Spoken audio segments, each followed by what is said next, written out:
అంటే నాకు వాలంటీర్ అనే పదం నాకు నచ్చట్ల. జనసేన వాలంటీర్. నాకేమనిపించిందంటే ఒక సైనికుడు దేనికిస్తాడు? ఒక పనికి ఉద్యమిస్తాడు. అంటే ఒక పర్టిక్యులర్ టాస్క్‌కి. ఒక ఉద్యమించేవాడు, ఒక ఉద్యమానికి నిలబడేవాడు. ఎప్పుడు జన సైనికులు ఎందుకు బలం అంటే ఆడు ఉద్యమిస్తారాళ్ళు. నేను నాకెలా ఉంటది? I'm not a political leader. నేను ఉద్యమకారుడు. ఉద్యమకారుడు ప్రాక్టికల్ పాలిటిక్స్ చేస్తే ఎలా ఉంటదో మీకు జనసేన చేసి చూపిస్తుంది.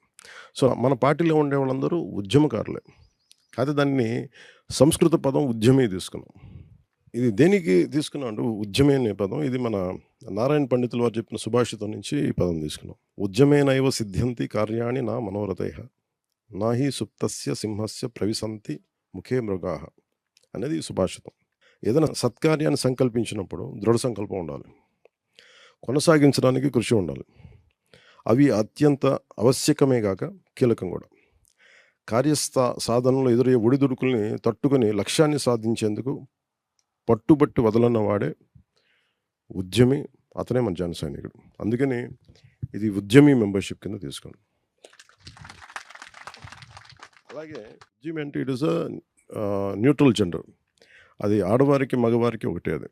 ఉద్యమి. అందుకని మీరు ఆ ఉద్యమి అనేది it can be applied for both male and female. So దీన్ని దృష్టిలో పెట్టుకొని ఇంతమందిని కలపగలిగి మీరు చాలామంది చేశారు. ఒక్కొక్కళ్ళు 1000 మెంబర్‌షిప్‌లు, కొంతమంది 5000 మంది. ఒకసారి ఒక నాయకులు వచ్చేసి మేము చేసామంటే నాకు ఎవరైతే పని చేస్తారో నాకు వాళ్ళు తెలియట్లా. నేను వదిలేస్తున్నా. సో నేను కనీసం దానికి ఎలా పెట్టాలి వీళ్ళకి అంటే సరిపోవట్లేదు. అంటే నాకేం చాలా సార్లు ఏమనిపించింది మీకు కూడా ఇదే వినిపించుండాలి. చాలామంది యువత తాలూకు శక్తిని పట్టుకొని నాయకులుగా ఎదిగి వీళ్ళని వదిలేసి వీళ్ళు మా కింద చేశారు. అది వదిలేశారు అందరూ. నేను ఎప్పుడంటే లాస్ట్ మైల్‌కి వెళ్తాను నేను. సో నాకేమనిపించింది అసలు ఇలా పనిచేసే వాళ్ళకి ఒక ప్రత్యేకమైన ఒక గుర్తింపు ఇస్తే తప్ప వాళ్ళు తెలియరు మనకని చెప్పేసి అది పార్టీ స్ట్రక్చర్‌లో భాగంగా అని చెప్పి నేను వారికి సాధక్ అని పేరు పెట్టాను. అంటే ఒక సాధకుడు ఏంటంటే ఒక తపస్సంపన్నుడు అవ్వడానికి ముందు సాధకుడిగా మొదలు పెడతాడు. అంటే ఉన్నతమైన స్థాయికి వెళ్ళడానికి నువ్వు ముందు సాధకుడు అవ్వాలి. ఫస్ట్ నువ్వు ఉద్యమించాలి. ఉద్యమించిన తర్వాత నువ్వు సాధకుడు అవ్వాలి. అంటే గట్టి పరిస్థితులు నేను సాధించే తీరుతా. సాధించిన తర్వాత నువ్వు ఒక స్థాయికి వెళ్ళిన తర్వాత అప్పుడు నువ్వు మూడో స్థాయి చెప్తాను దానికి వెళ్ళిన తర్వాత అక్కడి నుంచి ఏమవుద్ది? నువ్వు కొట్లాడావు, నువ్వు ఉద్యమించావు, అలుపెరగకుండా కొట్లాడతావు. కొట్లాడిన తర్వాత నీకు ఒక వీటన్నిటిని దాటి ఇంకో స్థాయి ఉంటుంది. You like to give. That is called ప్రదాత. క్షేత్రస్థాయిలో తమ పరిధిలో ఉన్న సాధక్ తాలూకు పని ఏంటంటే అని మీరు చేసేది సాధక్ అని నేను గౌరవంగా పిలుస్తాను. నాకు ఎలా ఉంటుంది? సాధకులైన నా జన సైనికులారా, ఉద్యమించిన ఉద్యమకారులైన నా ఉద్యమీలారా, నాకు చెప్పడానికి బలం ఉంది.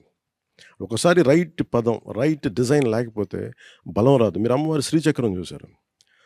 మీరు ఎక్కడైనా చూడండి, టెంపుల్స్లో కానీ ఒక గ్రేట్ డిజైన్, ఒక యాపిల్ ఫోన్ ఏదైనా సరే design is very important. Name is very important. ఏ పదం పెడతాం, ఏ డిజైన్ ఇస్తాం, అది దాని లోపల ఇంత ఉందనేది తెలిసేటట్టు ఆటోమేటిక్గా మనం ఆకర్షితులవుతాం. అందుకని ఈ పేరుకి ప్రతి పేరుకి కనుక ఇంత డిజైన్ ఇంత ఆలోచించి పెట్టాం. సో జనసేన చేపట్టే సభ్యత్వ నమోదులో మన వాలంటీర్ని ఈ రోజు నుంచి బాధ్యత చేపట్టేవారిని మనం గుర్తించి వారికి సాధక్ అని గౌరవప్రదంగా వారిని మనం పిలుస్తున్నాం. క్షేత్రస్థాయిలో తన పరిధిలో ఉన్న సమూహాన్ని ప్రేరణ కల్పించి పార్టీ సిద్ధాంతాల పట్ల ప్రేరణ ఇచ్చి కార్యక్రమాల పట్ల ఆకర్షితులను చేసి సభ్యుల్ని చేసే బాధ్యత కలిగిన వారిని గౌరవించాలని సదుద్దేశంతో వారికి సాధక్ అనేది నేను నిర్ణయించడం జరిగింది. అలాగే పార్టీకి అప్పగించిన బాధ్యతను, నిర్దేశిత లక్ష్యాన్ని సాధించాలన్న తపన, పట్టుదల కలిగిన వ్యక్తి సాధక్. కార్యసాధనలో ఎదురయ్యే సవాళ్ళను కూడా అధిగమించి ముందుకు వెళ్ళే స్థైర్యం వీరిలో ఉంటుంది. నిజంగా ఇలాంటి వాళ్ళు లేకపోతే నన్ను తెలంగాణ బోర్డర్లో ఆపేసినా, రేపొద్దున వైజాగ్లో ఆపేసినా, లేదంటే ఇక్కడ కూర్చొని ఇప్పటంలో ఆపేసినా, మనం ఇలాంటి సాధకుల బలం లేకపోతే అసలు ముందుకు వెళ్ళేవాళ్ళం కాదు. సో అందుకని ఇలాంటి సవాళ్ళు అధిగమించే ముందుకు వెళ్ళే స్థైర్యం వీరిలో ఉంటుంది. తన పరిధిలో తన శక్తి సామర్థ్యాలతో పార్టీ ఇచ్చిన లక్ష్యాన్ని చేరుకుంటాడు సాధక్. ప్రతి సాధక్ ఒక ఉద్యమి స్థాయి నుంచి తన పరిధిలో మరింత మందిని ఉత్తేజపరిచి జనసేన సిద్ధాంతాలను చేపట్టే కార్యక్రమాలను ముందుకు తీసుకెళ్ళగలిగేవారే సాధకులు.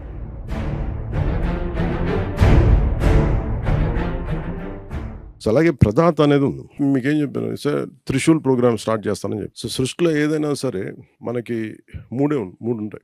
బైబిల్లో చెప్పుకోవాలంటే son, father and holy trinity. మన ఎన్ని త్రిగుణాత్మకాలు, మనకి సత్ర రజో తమో గుణాలు. సో ఇవన్నీ అంటే ఫస్ట్ ఏముంటుంది లేమెన్‌గా అంటే మనం ఓన్లీ కోరిక తప్ప ఎలా పోరాటం చేయలేదు. కొంత అనుభవం వస్తే. ఆ తర్వాత కొంత అవగాహనతోటి, ఆ జ్ఞానంతోటి ముందుకెళ్తాం. సో, వీళ్ళకి చాలామంది మీరు చూస్తే నాకు చాలామంది సైలెంట్‌గా పనిచేసి వాళ్ళొక మనకు కనిపించేవాళ్ళు కాకుండా కనిపించిన వాళ్ళు 1000 ఓట్లు ఏయించి మనం నాకు వాళ్ళెవరో తెలియకపోయినా విదేశాల నుంచి, మారుమూల గ్రామాల నుంచి నేనొచ్చి 100 ఓట్లు ఏయించాను. లేదంటే నేను పార్టీకి ఇంత ఖర్చు పెట్టాను. అండ్ నా పార్టీ సభ్యత్వం ఉంది. ఇవన్నీ నాకేమనిపించింది వీళ్ళెవరు గుర్తించరు అనిపించింది. నేను ఎంతమందిని డైరెక్ట్‌గా నాకు వచ్చి చెప్తారు. ఒకేసారి 1,00,000 మంది వస్తే నేను కలవలేను. ఇలాంటి మీటింగ్‌లు 10 పెడితే నేను ఫస్ట్ మీటింగ్‌కి ఇచ్చినంత కనెక్షన్ సెకండ్ మీటింగ్ పలచబడిపోతా ఉంటుంది. సో, నేను అదేమనుకున్నానంటే మరి వాళ్ళకి ఎలా గుర్తింపు ఇవ్వాలి? సో, నాకేమనిపించిందంటే పార్టీ అంటే అభిమానం, పార్టీ సిద్ధాంతాల పట్ల నమ్మకం, పార్టీ నాయకత్వం పట్ల అచంచలమైన విశ్వాసం, వారికున్న పరిమితులు కావచ్చు, లేదంటే కారణాలు అనేకం కావచ్చు, క్రియాశీలకంగా మన పార్టీలో ఉండొచ్చు, ఉండలేకపోవచ్చు. కానీ కనీసం పార్టీ పదవిని వాళ్ళు ఆశించకపోవచ్చు. కానీ వాళ్ళకి మన పార్టీ మీద అభిమానం ఉంటది, ఇష్టం ఉంటది. సో, వారికిన్న మనకేమో అన్ని రకాల సహకారాలతో పాటు ఆర్థిక వనరులతో కూడా ఒకసారి పార్టీకి అండగా నిలుస్తారు. చాలా నియోజకవర్గాల్లో మన ఎమ్మెల్యేస్‌కి వాళ్ళే కూర్చొని నాకు తెలియని కూడా తెలీదు. సార్ మీరు పలానోళ్ళు ఇచ్చారు సార్ అంటే, నేను చెప్పలేదు. అవునా అన్నా. నేను అడిగాను వాళ్ళు మీరు చెప్పలేదు ఏంటనంటే, లేదు సార్ మాకు చేయాలనుకున్నాం. వీళ్ళు ఇంత మంచి పని చేస్తుంటే సమయం వచ్చినప్పుడు మేము చేయాలనుకున్నాం, మేము చేస్తున్నాం అని వాళ్ళు కనిపిస్తూ ఉంటారు. మరి వాళ్ళకి నేను ఎలాంటి గుర్తింపు ఇవ్వాలి? అలాగే పార్టీకి, పార్టీ సభ్యులకి తోడ్పాటు ఇవ్వాలనే సంకల్పంతో స్పందించి వాళ్ళు భరోసా ఇస్తారు. ఒకసారి ఏదైనా ఇన్సిడెంట్ జరగగానే ముందు నేను చెప్పకముందే వాళ్ళే కల్పించేస్తారు. ఉదాహరణకి మన తత్తెనపల్లికి వెళ్తే అబ్బాయి ఎప్పుడు రాడు, కనిపించడు. నేను ముందే అనౌన్స్ చేశాను. నేను ఈ స్కూల్‌కి సంబంధించిన బుక్స్ అన్నీ నేను ఇచ్చేస్తాను అని ముందు నేను ఇచ్చేస్తుంటే, ఆ అబ్బాయి ముందుకొచ్చి నా దగ్గరికి కూడా రాలా. మొత్తం లైబ్రరీని తనిచ్చేసాడు. నేనొక మాట చెప్పి నేనిద్దామని నేను పెట్టుకుంటే, నేనిచ్చానన్న పేరు నాకొచ్చింది గానీ, యాక్చువల్‌గా ఇచ్చింది వాళ్ళు ఎవరు ఇచ్చినా ఇవ్వకపోయినా నేను ఇచ్చేసేవాడిని.